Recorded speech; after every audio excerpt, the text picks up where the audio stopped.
Le bac, c'est pour beaucoup le premier examen important de la vie. Alors comme Anne-Laure, certains se préparent à leur manière. Je ne fais pas de sport ou des choses comme ça parce que je sais pas, ça fatigue plus qu'autre chose et on mange que des trucs qu'on a envie de manger pour se faire plaisir et pas être restreint. Pourtant, le sport dynamise le corps et vide la tête. Le stress évacué, vous pourrez gagner en concentration.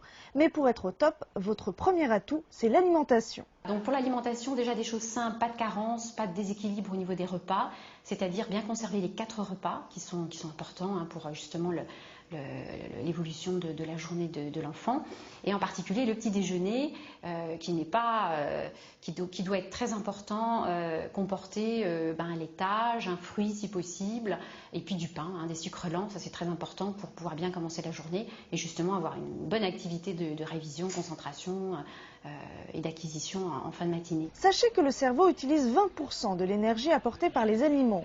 Alors, variez vos repas en évitant de ne manger que des pâtes, favorisez les vitamines B et C qui augmentent la vigilance et vos défenses immunitaires. Tomber malade pendant les examens, ce serait dommage. J'ai tendance à grignoter plus parce que le stress arrive, donc... Je suis un régime au Nutella, c'est très sympa. J'ai une super cure de vitamines, oligo-éléments, tout le tralala, plus des trucs homéopathiques aussi pour me booster. Mais attention, n'abusez pas des médicaments car certains peuvent troubler la mémoire ou avoir des effets plus graves. Certains stimulants peuvent avoir, type amphétamine, peuvent avoir des effets cardiologiques tout à fait dommageables,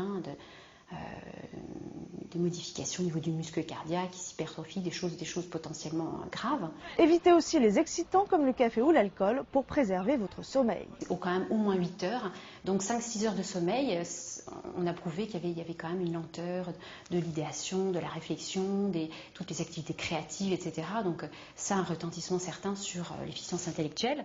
En revanche, n'hésitez pas à réviser juste avant de vous coucher. Pendant votre sommeil, la mémoire travaille. Avec tous ces conseils, vous n'avez plus le droit à l'erreur. Et pour Anne-Laure, Audrey, Julie, Maïté et Pierre, on croise les doigts.